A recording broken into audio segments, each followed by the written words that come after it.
ಒಳ ಮೀಸಲಾತಿ ಜಾರಿಗೆ ಸಿಎಂ ಸಿದ್ದರಾಮಯ್ಯ ಅವರಿಗೆ ಎಸ್ ಮಾರಪ್ಪ ಅವರು ಘೇರವ್ ಹಾಕುವುದಾಗಿ ಹೇಳಿದ್ದರಿಂದ ಮನೆಯಲ್ಲಿ ಗೃಹ ಬಂಧನ ಮಾಡಿರುವ ಪೊಲೀಸರ ನಡೆಯನ್ನು ಎಂಆರ್ಎಚ್ಎಸ್ ರಾಜ್ಯಾಧ್ಯಕ್ಷ ಶಿವರಾಂ ಅಕ್ಕರಕಿ ಖಂಡಿಸಿದರು.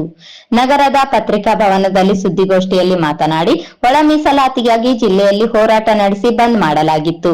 ಹೋರಾಟದ ಬಿಸಿ ಸಿಎಂಗೆ ಮುಟ್ಟಿಸಲು ಮುಂದಾಗಿ ಒಳ ಮೀಸಲಾತಿಗೆ ಮೃದು ಧೋರಣೆ ಅನುಸರಿಸುತ್ತಿರುವ ಸಿಎಂ ಸಿದ್ದರಾಮಯ್ಯ ಅವರಿಗೆ ಘೇರವ್ ಹಾಕುವುದಾಗಿ ಹೇಳಿದ್ದ ಎಸ್ ಮಾರಪ್ಪ ಅವರನ್ನು ಗೃಹ ಬಂಧನದಲ್ಲಿಟ್ಟಿದ್ದ ಪೊಲೀಸರ ನಡೆ ಖಂಡಿಸಿ ಹೋರಾಟಗಾರರನ್ನು ಹತ್ತಿಕ್ಕುವ ಕೆಲಸ ಮಾಡಿದ್ದಾರೆ ಎಂದು ಆರೋಪಿಸಿದರು. ಒಳ ಮೀಸಲಾತಿ ಜಾರಿಗೆ ಸಿಎಂ ಸಿದ್ದರಾಮಯ್ಯ ಅವರು ಸಚಿವ ಸಂಪುಟದಲ್ಲಿ ಚರ್ಚೆ ಮಾಡಲಾಗುತ್ತದೆ ಎಂದು ಹೇಳಿದ್ದಾರೆ. ಆದರೆ ಸುಪ್ರೀಂ ಕೋರ್ಟ್ ಆಯಾ ರಾಜ್ಯಗಳಿಗೆ ಜನಸಂಖ್ಯೆಗೆ ಅನುಗುಣವಾಗಿ ಜಾರಿಗೆ ಆದೇಶ ನೀಡಿ 2 ತಿಂಗಳಾಗಿದೆ. ಆದರೂ ಸಿಎಂ ಅವರು ಕಮಿಟಿ ಮಾಡದೆ ಕಮಿಟಿ ನಿರ್ಧಾರ ಮಾಡುತ್ತೆ ಅಂತ ಹೇಳಿರುವುದಕ್ಕೆ ಆಕ್ರೋಶ ವ್ಯಕ್ತಪಡಿಸಿದರು. ಕೇವಲ ಮತಕ್ಕಾಗಿ ಸಮಾಜವನ್ನು ಬಳಸಿಕೊಂಡು ದುರುಪಯೋಗ ಪಡಿಸಿಕೊಂಡಿದ್ದಾರೆ. ಚುನಾವಣೆ ಹಿಂದೆ 6ನೇ ಗ್ಯಾರಂಟಿ ಒಳ ಮೀಸಲಾತಿ ಜಾರಿಗೊಳಿಸಲು ಹೇಳಿದ್ದು ಇದೀಗ ಓಲೈಕೆಗಾಗಿ ಮಾಡಿದ್ದಾರೆ ಎಂದೆನಿಸುತ್ತದೆ. ಮುಂದಿನ ಉಪಚುನಾವಣೆಯಲ್ಲಿ ದಲಿತ ಸಂಘಟನೆಗಳಿಂದ ಹೋರಾಟ ನಡೆಸಿ ಶಕ್ತಿ ತೋರಿಸುತ್ತೇವೆ ಎಂದರು.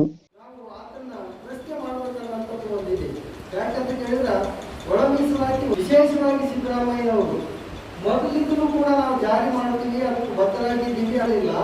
ಈಗಾಗಲೇ ಏನಪ್ಪ ಅಂದ್ರ ಸಿದ್ದರಾಮಯ್ಯ ಅವರ ಸರ್ಕಾರನೇ ಸಚಿವ ಸಂಪುಟದಲ್ಲಿ ಏನಪ್ಪ ಅಂದ್ರ ಚರ್ಚೆ ಮಾಡಿ ಅದನ್ನ ಕೇಂದ್ರಕ್ಕೆ ಶಿಫಾರಸು ಮಾಡುವಂತದ್ದಿದೆ. ಯಾಕಂತ ಕೇಳಿದ್ರೆ ಈಗಾಗಲೇ ಚರ್ಚೆ ಒಳಪಡಿಸಿದ್ದಾರೆ, ಸಚಿವ ಸಂಪುಟದಲ್ಲಿ ಅನುಮೋದನೆ ಕೂಡ ಮಾಡಿಕೊಂಡಿದ್ದಾರೆ. ಅನುಮೋದನೆ ಮಾಡಿಕೊಳ್ತಕ್ಕಂಥ ಸಂದರ್ಭದೊಳಗಡೆ ಕೇಂದ್ರಕ್ಕೆ ಶಿಫಾರಸು ಮಾಡೋ ಸಂದರ್ಭದೊಳಗಡೆ ನಮ್ಮಲ್ಲಿ ರಾಜ್ಯದಲ್ಲಿ ಏನಪ್ಪ ಅಂದ್ರೆ ಒಳ ಮೀಸಲಾತಿ ವರ್ಗೀಕರಣ ಮಾಡತಕ್ಕಂಥ ಅಧಿಕಾರ ಇಲ್ಲ. 341 ಕಾನೂನು ತಿದ್ದುಪಡಿ ಆಗಬೇಕು. ಅದನ್ನು ತಿದ್ದುಪಡಿ ಮಾಡಿ ಕೊಟ್ಟಿದ್ದೇ ಆದರೆ ರಾಜ್ಯ ಸರ್ಕಾರಗಳಿಗೆ ಅಧಿಕಾರ ಬರ್ತಾವೆ, ನಾವು ಇಲ್ಲಿ ಜಾರಿ ಮಾಡ್ತೀವಿ ಅಂದ್ರೆ ಅಲ್ಲಿಗೆ ಸಚಿವ ಸಂಪುಟ ಒಪ್ಪಿಗೆ ಆಗಿದೆ. ಒಂದು. ಎರಡನೇದು, ಸಿದ್ದರಾಮಯ್ಯನವರು MLA ಎಲೆಕ್ಷನ್ ಹೋಗೋಕ್ಕಿಂತ ಪೂರ್ವದಲ್ಲಿ ಚಿತ್ರದುರ್ಗದಲ್ಲಿ ನಡೆದಿರ್ತಕ್ಕಂಥ ಒಂದು ಸಮಾವೇಶ ಏನಿತ್ತು, SC/ST ಸಮಾವೇಶ, ಅದರಲ್ಲಿ ಏನಪ್ಪ ಅಂದ್ರೆ 6ನೇ ಗ್ಯಾರಂಟಿಯಾಗಿ ಏನಪ್ಪ ಅಂದ್ರೆ ಒಳ ಮೀಸಲಾತಿ ವರ್ಗೀಕರಣ ಮಾಡ್ಕೊಳ್ತಕ್ಕಂಥ ವಿಷಯ ಕೂಡ ಘೋಷಣೆ ಮಾಡಿಕೊಂಡಿದೆ. ಮತ್ತೆ ಕಳೆದ 30 ವರ್ಷ 20 ವರ್ಷದಿತ್ತು ಪ್ರಣಾಳಿಕೆಯಲ್ಲಿ ಪ್ರಕಟ ಮಾಡಿಕೊಂಡು ಇದನ್ನ ಜಾರಿ ಮಾಡ್ತೀವಿ ಅಂತ ಹೇಳಿಬಿಟ್ಟು ಜಾರಿ ಮಾಡತಕ್ಕಂಥ ಸಂದರ್ಭದೊಳಗಡೆ ಕಾಂಗ್ರೆಸ್ನ ಹೈಕಮಾಂಡ್ನವರು ಒಂದು ಕಮಿಟಿಯನ್ನು ಮಾಡಿ ಆ ಕಮಿಟಿ ತೀರ್ಮಾನ ಕೊಡುತ್ತಾ ಖರ್ಗೆ ಅವರ ನೇತೃತ್ವದ ಕಮಿಟಿ ಅದಾದ ನಂತರ ಈ ಒಳ ಮೀಸಲಾತಿಯನ್ನು ಜಾರಿಪಡಿಸುವ ಅಂತಕ್ಕಂಥ ಒಂದು ಕ್ರಮ ಏನಿದೆ ಅದನ್ನ ಸಂಘಟನೆ ಮುಖಾಂತರ ಖಂಡನೆ ಮಾಡ್ತಾ ಇದ್ದೇವೆ. ನಿನ್ನೆ ನಡೆದಿರ್ತಕ್ಕಂಥ ಸಂದರ್ಭದಲ್ಲಿ ನಮ್ಮ ಹಿರಿಯ ಹೋರಾಟಗಾರರಾಗಿರ್ತಕ್ಕಂಥ ಎಸ್ ಮಾರಪ್ಪನವರು ಏನಪ್ಪ ಅಂದ್ರ ಉದ್ದೇಶಪೂರ್ವಕವಾಗಿ ನಾವು ಗೆರಾವ್ ಕಾರ್ಯಕ್ರಮವನ್ನು ಘೋಷಣೆ ಮಾಡಿಕೊಂಡಿದ್ದೀವಿ. ಸಿಎಂ ಅವರಿಗೆ ಗೃಹ ಬಂಧನ ಮಾಡಿಬಿಟ್ಟು ಅವರು ಮನೆ ಬಿಟ್ಟು ಹೊರಗೆ ಬಂದಿರತಕ್ಕಂಥ ಪರಿಸ್ಥಿತಿಯನ್ನ ನಿರ್ಮಾಣ ಮಾಡಿರ್ತಕ್ಕಂಥ ಸಿದ್ದರಾಮಯ್ಯನವರ ನಡೆಯನ್ನು ಕೂಡ ಈ ಒಂದು ಪತ್ರಿಕಾಗೋಷ್ಠಿ ಮುಖಾಂತರ ನಾವು ಖಂಡನೆಯನ್ನು ಮಾಡ್ತೀವಿ. ಕಾಂಗ್ರೆಸ್ಸಿನವರು ಯಾವುದೇ ಕೆಲಸಗಳನ್ನು ಮಾಡ್ತಾ ಇಲ್ಲ. ಚಿತ್ರದುರ್ಗದ ಸಮಾವೇಶದಲ್ಲಿ 6ನೇ ಗ್ಯಾರಂಟಿಯಲ್ಲಿ ಏನ್ ಹೇಳಿದ್ರು, ನಾವೇನಾದ್ರೂ ಅಧಿಕಾರಕ್ಕೆ ಬಂದ್ರ ಮೊದಲನೇ ದಿನ ಮೊದಲನೇ ಅಧಿವೇಶನಕ್ಕೆ ಏನಪ್ಪ ಅಂದ್ರ ಒಳ ಮೀಸಲಾತಿಯನ್ನ ಕೇಂದ್ರಕ್ಕೆ ಶಿಫಾರಸು ಮಾಡ್ತೀವಿ, ನಾವು ಜಾರಿ ಮಾಡೋದಕ್ಕೆ ಬದ್ರೀವಿ ಅಂತ ಹೇಳಿದ್ರು. ಸುಮಾರು ದಿನ ತಡ ಮಾಡಿದ್ರು, ಕೇಂದ್ರಕ್ಕೆ ಕಳಿಸ್ತಕ್ಕಂಥ ಕೆಲಸ ಮಾಡಿದ್ರು. ಅಕಸ್ಮಾತ್ ಇವರು ಕೇಂದ್ರಕ್ಕೆ ಕಳಿಸಿರಂದ್ರೂ ಕೂಡ ಕೇವಲ ಏನಪ್ಪ ಅಂದ್ರ ಬೇರೆದೇನಪ್ಪ ಅಂದ್ರ ಓಲೈಕೆ ಮಾಡುವಂತ ರೀತಿಯಲ್ಲಿದೆ ಆ ವರದಿ. ಈ ಎಲ್ಲಾ ಅಂಶಗಳಿರೋದ್ರಿಂದ ನಾವು ಮುಂದೆ ಬರ್ತಕ್ಕಂಥ ಚುನಾವಣೆಗಳೇನಿದ್ದಾವ, ಬೈ ಎಲೆಕ್ಷನ್ ಏನಿದ್ದಾವ, ಸಂಡೂರಾಗಿರ್ಬೋದು, ಚಿಕ್ಕಾಗಿರ್ಬೋದು, ರಾಮನಗರ ಆಗಿರ್ಬೋದು, ಆ ಬೈ ಎಲೆಕ್ಷನ್ ನಲ್ಲಿ ಒಂದು ವೇಳೆ ಒಳ ಮೀಸಲಾತಿ ವರ್ಗೀಕರಣವನ್ನು ಈ ರಾಜ್ಯದೊಳಗಡೆ ಜಾರಿ ಮಾಡಿಬಿಟ್ಟು ಕೇಸಿ ಅವ್ರು ಚುನಾವಣೆಗೆ ಬಂದ್ರೆ ಸರಿ ಹೋಗುತ್ತಾ? ಹಾಗೊಂದು ವೇಳೆ ಇದನ್ನ ಜಾರಿ ಮಾಡದೇನೆ ಚುನಾವಣೆಗೆ ಬಂದಂತ ಸಂದರ್ಭದೊಳಗಡೆ ಅವರಿಗೆ ತಕ್ಕ ಪಾಠ ಕಲಿಸ್ತಕ್ಕಂಥ ಪ್ರಯತ್ನವನ್ನ, ತಕ್ಕ ಪಾಠ ಕಲಿಸ್ತಕ್ಕಂಥ ಹೋರಾಟವನ್ನ ತುಂಬಾ ಗಟ್ಟಿಯಾದಂತ ರೀತಿಯಲ್ಲಿ ಮಾದಿಗ ಸಂಘಟನೆಗಳು ಮತ್ತು MRHS ಎಲ್ಲರೂ ಸೇರಿಕೊಂಡು ಆ ಹೋರಾಟವನ್ನು ಮಾಡ್ತೀವಿ ಅಂತ ಹೇಳ್ತಾರೆ. ಮಾರಪ್ಪ ಮಾತನಾಡಿ, ಒಳ ಮೀಸಲಾತಿ ಜಾರಿಗೆ ಹೈಕಮಾಂಡ್ ಮೇಲಿದೆ, ಆದರೆ ಸಿಎಂ ಸಿದ್ದರಾಮಯ್ಯ ಅವರು ಒಪ್ಪಿಕೊಳ್ಳುತ್ತಿಲ್ಲ. ಹಾರಿಕೆ ಉತ್ತರ ನೀಡಿ ಸುಳ್ಳು ಹೇಳುತ್ತಾ ದತ್ತಾಂಶ, ಜಾತಿ ಗಣತಿ ಬಗ್ಗೆ ಮಾತನಾಡುತ್ತಿದ್ದಾರೆ. ರಾಮನಗರ ಮತ್ತು ಚನ್ನಪಟ್ಟಣದಲ್ಲಿ ಉಪಚುನಾವಣೆ ನಡೆಯಲಿದ್ದು ಒಳ ಮೀಸಲಾತಿ ಜಾರಿಗೊಳಿಸದಿದ್ದರೆ ತಕ್ಕ ಪಾಠ ಕಲಿಸಲಾಗುತ್ತದೆ ಎಂದರು. ಒಳ ಮೀಸಲಾತಿ ಕುರಿತು ಚರ್ಚಿಸಲಾಗುತ್ತದೆ ಎಂದು ಸಿಎಂ ಸಿದ್ದರಾಮಯ್ಯ ಹೇಳಿದ್ದಾರೆ. ಚರ್ಚೆ ಅವಶ್ಯಕತೆ ಇಲ್ಲ. ಈ ಹಿಂದಿನ ಸರ್ಕಾರದಲ್ಲಿ ಚರ್ಚಿಸಿದ ಮಧುಸ್ವಾಮಿ ಶಿಫಾರಸು ಮಾಡಿದ್ದಾರೆ ಎಂದರು. ಮುಂಬರುವ ಉಪಚುನಾವಣೆಗಳಿಗೆ ತಾಲೂಕು ಪಂಚಾಯತ್, ಜಿಲ್ಲಾ ಪಂಚಾಯತ್ ಚುನಾವಣೆ ಇದೆ. ಚುನಾವಣೆಯಲ್ಲಿ ಪಾಠ ಕಲಿಸುತ್ತೇವೆ. ಸ್ವತಂತ್ರವಾಗಿ ಅಭ್ಯರ್ಥಿಗಳನ್ನು ಸ್ಪರ್ಧೆಗೆ ಕಣಕ್ಕೆ ಇಳಿಸಲಾಗುತ್ತದೆ ಎಂದು ತಿಳಿಸಿದರು.